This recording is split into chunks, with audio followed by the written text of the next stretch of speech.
Welcome to AP Biology. Today's presentation is going to be on lines of evidence for evolution.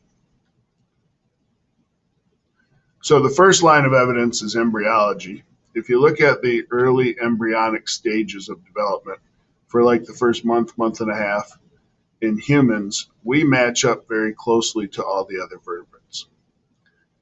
This is 7 other vertebrates. This is a dolphin, a pig, a cat, a human, a turtle, a chameleon, and a chicken. But if you look at the developmental processes, they look pretty much the same for all these species. And that's because the exact same genes in all of these species control the developmental process. Well, why would we all have the same genes controlling the same processes if it weren't for a common ancestor? So the idea is that a common ancestor passed these genes onto each of these individuals, and since it worked so well, it was just maintained over time. Another line of evidence for evolution is homologies. Homologies are similarities in structure that support common ancestry. And if we look at the forelimbs of mammals, either a human or a cat or a whale or a bird, these are all designed for different purposes. The human arm is designed for grasping and throwing, the cat for walking, the whale for swimming, and the bat for flying. But if we look at the basic setup of their skeletal structures, you have one bone, two bones, wrist bones, hand bones, finger bones. Same in a cat, 1, 2, wrist, hands, fingers. Whale, 1, 2, wrist, hands, fingers. And a bat, 1, 2, wrist, hands, fingers. So it's the same setup in all of them. Probably that first original setup that just got adapted in different ways to the different uses. If we look at the cervical vertebrae in mammals, most mammals have 7 cervical vertebrae. And it doesn't matter the structure or the size of the neck, it just ends up being 7.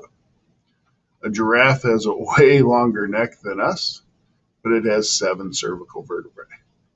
A lion has 7 cervical vertebrae. A dog has 7 cervical vertebrae. A horse has 7 cervical vertebrae. Okay?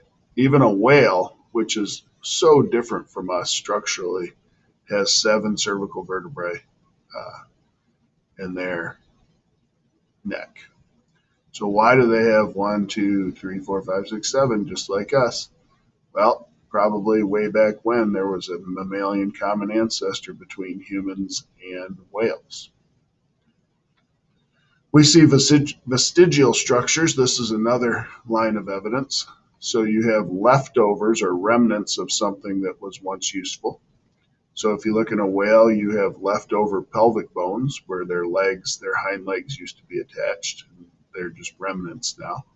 You have leftover wings in the flightless cormorants that used to be for flight, but now they're kind of worthless. These guys get all their food by swimming underwater and collecting food in that way, but regular cormorants still have nice wings.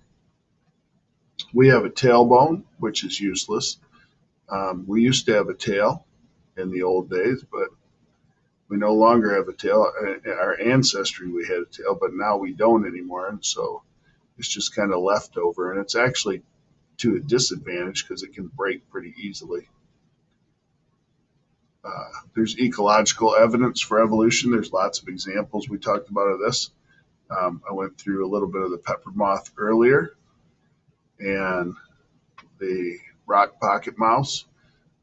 Having this dark coloration on sand is not a good deal, but if you happen to be born on a lava field, that dark coloration would really be an advantage for survival.